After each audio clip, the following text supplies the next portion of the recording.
जय झूलेलाल। मुंहिंजे चैनल सिंध समाज में तव्हां सभिनि जो स्वागत आहे। मां तव्हां सां गॾु कारकत महीने जी कथाऊं शेयर करण वारी आहियां।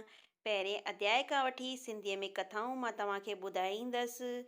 दान पुण्य, दीपदान ऐं सनान जो महीनो कारकत महीनो।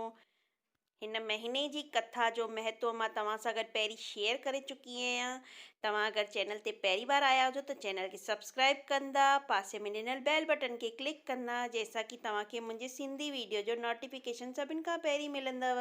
त हलो त पाण कथा शुरू था कयूं। अध्याय पहिरियों। कंहिं समय मुनियुनि ऐं भक्तनि जो शिरोमणी नारद मुनि रटन कंदो अची स्वर्गलोक पहुतो। उते ॾिठई त सभु देवताऊं स्वर्गलोक जा सुख भोगे सुखी आहिनि, किथे बि दुख ॾिसण में कोन पिया आयो। सभिनि खां पुछा कयई त तव्हां सुखी आहियो? तॾहिं सभिनि खेसि ॿुधायो त हिते दुख जो नालो ई कोन्हे। स्वर्गलोक रटन कंदो नारद मुनि इंद्रलोक में आयो। इंद्रलोक में राजा इंद्र हुननि खे नमस्कार कयो। प्रेम ऐं सिक सां साणस गॾियो नारद मुनि राजा इंद्र खे आशीर्वाद ॾिनो। तंहिं बैदि राजा इंद्र खेसि चए त मुनि जी अॼु धन भाग आहिनि मुंहिंजा, जो अव्हांजा दर्शन थियो आहे। वॾा भाग आहिनि इंद्रलोक जा, जिते अॼु पंहिंजा चरण घुमाया अथव। हाणे को हुकुम हुजे त मां हाज़ुर आहियां। नारद भॻवान चए त हे राजन, मूंखे ख़बर पई आहे त तव्हां वटि कल्प वृक्ष आहे, उन जा गुल मूंखे खपनि, इन करे तव्हां वटि अचणु थियो आहे। नारद मुनि जी इच्छा पूरी करण लाइ इंद्र महाराज हिकदमि गुल घुराए नारद खे ॾिना। नारद मुनि गुल वठी रटन कंदो सिधो मृत्यु लोक में, गुजरात प्रांत में कृष्ण भूमि द्वारिका में दाख़िल थियो। सिधो कृष्ण जे महल में वियो। उते भॻवान कृष्ण चंद खे दंडवत प्रणाम करे कल्प वृक्ष जा गुल भेट में रखियईं। भॻवान कृष्ण उहे गुल खणी पंहिंजी प्यारी राणी रुक्मणीअ खे ॾिना। इहो ॾिसी नारद खे सठो न थियो त एतिरी कोशिशि करे मां प्रेम सां गुल भॻवान कृष्ण खे आणे ॾिना, तंहिं हुनजो क़दुरु न करे गुल खणी रुक्मणीअ खे ॾिना आहिनि। इहो त मुंहिंजो भारी अपमान कयो वियो आहे। इन करे नारद खे ॾाढो खार लॻो ऐं दिलि में वीचार आयसि त भॻवान कृष्ण जे घर में झगड़ो पैदा कंदसि। सो इहो कृष्ण वटि घणो कीन तरसियो ऐं दिलि में प्रेम जी बदिले जी भावना जाॻियसि। इहो वीचार धारे नारद मुनि सतभामा जे महिलात में वियो। सतभामा खे चयईं त हे सतभामा, मां रटन कंदो स्वर्गलोक में वियसि ऐं जाखोड़ करे कल्प वृक्ष जा गुल खणी इंद्रलोक में खणी आयो हुअसि, जो हाणे कृष्णचंद महाराज खे ॾिनमि। उन सभु रुक्मणीअ खे खणी ॾिना आहिनि। मूं ॿुधो आहे त तूं हमेशह ई चवंदी त तूं कृष्ण जी ॾाढी प्यारी आहीं, पर इहो सच कीन आहे। जो तोखे घणो प्यार कंदो हुजे हा त सभु गुल तोखे ॾे हा, पर ईअं कोन थियो। ॿियो त तो वटि घणनि ॾींहंनि खां कृष्ण ईंदो ई कोन्हे। हाणे जे तूं मुंहिंजी सलाह मञी त मां तोखे हिकु सलाह ॾियां थो।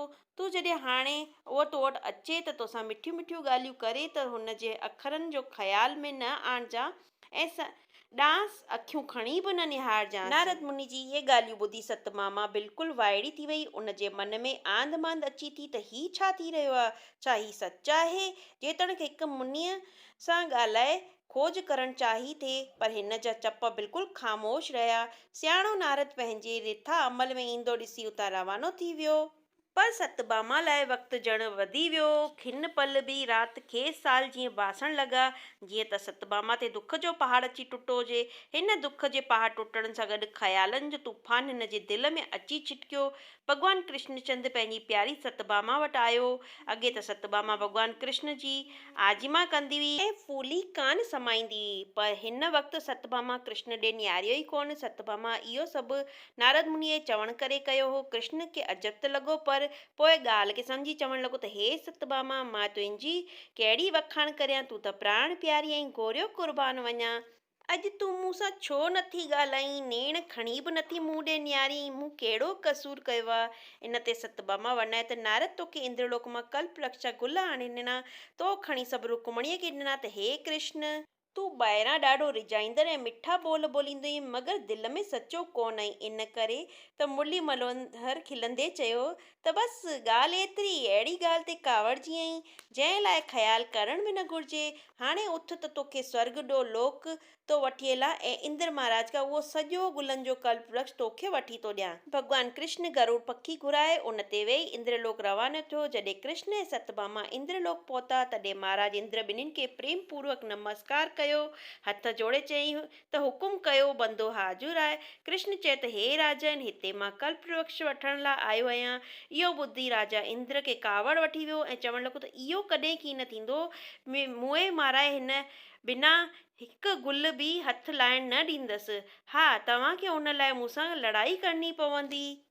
ॿिन्हिनि जी जंग अची छिड़ी। भॻवान तीर हया त इंद्रदेव मूर्छित थी पियो। जॾहिं इंद्र जी मूर्छता टुटी तॾहिं हिन खे ज्ञान पैदा थियो, जंहिंसां मूं लड़ाई कई हुई तो साक्षात भॻवान आहे। इहा मूर्खता जो कमु करणु न घुरिबो हो मूंखे।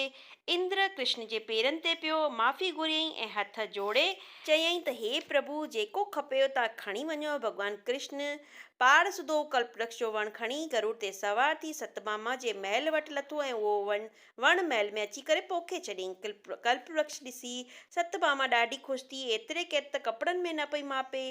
पाण खे ॾाढो सुखी ऐं भाग्यवान सम्झणु लॻी ऐं मन में चवणु लॻी त कृष्ण मुंहिंजो आहे ऐं मां कृष्ण जी आहियां। त हिकु दफ़े सतभामा मुश्कंदे कृष्ण खे चए त हे मुंहिंजा भॻवान, अहिड़ी शक्ति ॿुधायो जंहिं करे जन्म जन्म में मां तव्हांजी अधु शरीर थी रहंदी अचां। कृष्ण चयो त पतीअ जे दान खां मथे ॿियो को उत्तम दान कान्हे। जा स्त्री कंहिं लाइक़ु ब्राह्मण खे पंहिंजे पति दान थी करे, उहा स्त्री साॻिए पति जन्म जन्म में पाए थी। सतभामा इहो ॿुधंदे ई ख़्यालनि जे समुंड में बुॾी वई। भला सतभामा अहिड़ो अलौकिक सभ खां उत्तम प्रेम पाए, उहो प्रेम कीअं ॿिए खे दान ॾे। इहो ख़्यालु करणु लॻी त अहिड़ो कहिड़ो सुशील महाविद्वान वक्ता ब्राह्मण आहे जंहिंखे मां भॻवान जहिड़ो पति दान कयां। वेचारी सतभामा वीचारनि जे लश्कर में गर्क थी वई। भॻवान कृष्ण त हलियो वियो। एतिरे में नारद अची सतभामा वटि प्रकट थियो ऐं नारायण नारायण पुकारींदो सतभामा खे आशीर्वाद ॾिनई। सतभामा नारद खे हथ जोड़े प्रणाम कयो ऐं ॾाढी ख़ुशि थी ऐं मधुर आवाज़ में पुछियईं त हे मुनि, तव्हां मूंखां मुंहिंजो पतिदेव दान में वठंदा? नारद हिकदमि हणी हा कई ऐं इहो चवणु लॻो त इहो त मूंखे खपंदो हो। सतभामा शुभ घड़ी ऐं पवित्र ॾींहुं ॼाणी पाणी हथ में खणी करे नारद मुनीअ खे कृष्ण अर्पण कयो। नारद मुनि संकल्प बैदि भॻवान कृष्ण वटि वियो, खेसि सतभामा जो संकल्प ॿुधाई ऐं चवणु लॻो त हे भॻवान, हाणे तव्हां मूंसां हलो। कृष्ण आनाकानी कोन कई ऐं नारद सां वञणु लॻो। इहो ॾिसी भॻवान कृष्ण खे प्यार करण वारी गोपियूं चवणु लॻियूं त हे मुरली मनोहर, अव्हां जे बिना असांजो जीअण कोन थी सघंदो। विछोड़े में जरगट बेहोश थी वयूं। हिते हिकु सियाणी सहेलीअ जी सलाह ते सभिनि गॾु थी नारद मुनीअ खे वेनती कई त असांखे पंहिंजो कृष्ण मोटाए ॾे। नारद मुनि चयो त हा, थी सघे थो, पर उन लाइ हिकिड़ी मुंहिंजी शर्त आहे। तव्हां सभु मूंखे पंहिंजा धन पदार्थ आणे ॾियो। हिन दुनिया में सुहागण स्त्रियुनि खे पंहिंजे पतीअ बिना का बि शइ प्यारी कोन हूंदी आहे, त उहे सभु पंहिंजा जेर जवर खणी आयूं ऐं हिकु तराजू जे पुड़ में विधऊं ऐं ॿिए पुड़ में कृष्ण खे विहारियऊं। पर कृष्ण वारो पुड़ ॻड़ो थी वियो, तंहिं करे उन्हनि वधीक जेर जवर आणे विधा, पर कृष्ण वारो पुड़ तॾहिं बि ॻरो थी वियो। तॾहिं कृष्ण भॻवान उन्हनि खे चयो त वञो तुलसीअ जो पन खणी अचो ऐं ॿिए पुड़ में विझो त तव्हांजो कल्याण थींदो। हिकु ॼणी हिकदमि उथी ऐं तुलसीअ जो पन खणी आणे कृष्ण वारे पुड़ में विधईं। हेॾां पन जे पवण सां कृष्ण वारो पासो हल्को थी वियो। नारद मुनि ताराजी में पियल जेवर ऐं रुपयनि जी गठड़ी ॿधी करे सभिनि खे नमस्कार करे नारायण नारायण चवंदो वेंदो रहियो। इहो दृश्य ॾिसी सतभामा जो आत्म अभिमान खुलियो ऐं चवणु लॻी त मां कहिड़ी सभागी आहियां। धन्य आहिनि मुंहिंजा माउ पीउ जिन मूंखे हिन दुनिया ॾिसण जो मौक़ो ॾिनो। मां भाग्यवान आहियां जो मूंखे भॻवान कृष्ण जहिड़ो पति मिलियो आहे। तॾहिं भॻवान खे चवणु लॻी त मूंखे पंहिंजे पूर्व जन्म जी कथा ॿुधायो, जंहिं करे मुंहिंजो मनु प्रसन्न थिए, संतोष थिए ऐं सचो सुख माणियां। भॻवान कृष्ण मुस्कुंदे चयो त हे प्यारी, त्रेता युग जे आख़िर में मथुरापुरीअ में हिकु ब्राह्मण उत्तरादेव नाले रहंदो हो, जंहिंखे औलाद थींदो ई कोन हो, पर पूर्व जन्म में कमाई करे हिन खे धीअ ॼाई। तंहिंजो नालो गुणावंती हो। तुंहिंजो पीउ वटि हिकु विद्यार्थी पढ़ंदो हो, तंहिंखे योग्य ॼाणी तोखे हिन सां परणाए वियो। तुंहिंजो पीउ सूरज देवता जो पुॼारी हो। हिकु ॾींहुं पूॼा पाठ वास्ते डब खपंदा हुअसि, जंहिं ते वेही आसन लॻायो वेंदो आहे। तिन खे खणण लाइ तुंहिंजो पीउ तुंहिंजे पतीअ सां गॾिजी सखण पहाड़ ते वियो। इते हिकु ख़ौफ़नाक राक्षस ॿिन्हिनि खे चीरे फाड़े खाई वियो। उन वक़्तु स्वर्ग लोक मां विमान आयो, तुंहिंजो पीउ ऐं पतीअ जी आत्माउनि खे उॾाए स्वर्ग लोक वठी वियो, जिते ॿिन्हिनि खे उत्तम पदवी मिली ऐं पोइ उन आत्माउनि मुंहुं में मिली वयूं ऐं उन्हनि मुक्ति बि पाती। श्री कृष्ण चयो त हे सतभामा, कंहिंजी बि भक्ति अजाई नथी वञे, इहा अवश्य फल ॾिए थी। तंहिं करे देवताउनि महात्माउनि जो साध संगत अवश्य करणु घुरिजे। इहा ॼण मुंहिंजी पूॼा कई वञे थी। इते श्री पद्म पुराण कार्तिक माहत्म जो पहिरियों अध्याय पूरो थियो। पोइ श्री कृष्ण कन्हैया लाल की जय। तव्हांखे कार्तिक महीने जी ॿी कथा सां गॾु वरी मां मिलंदसि। त सभई चओ प्रेम सां जय झूलेलाल।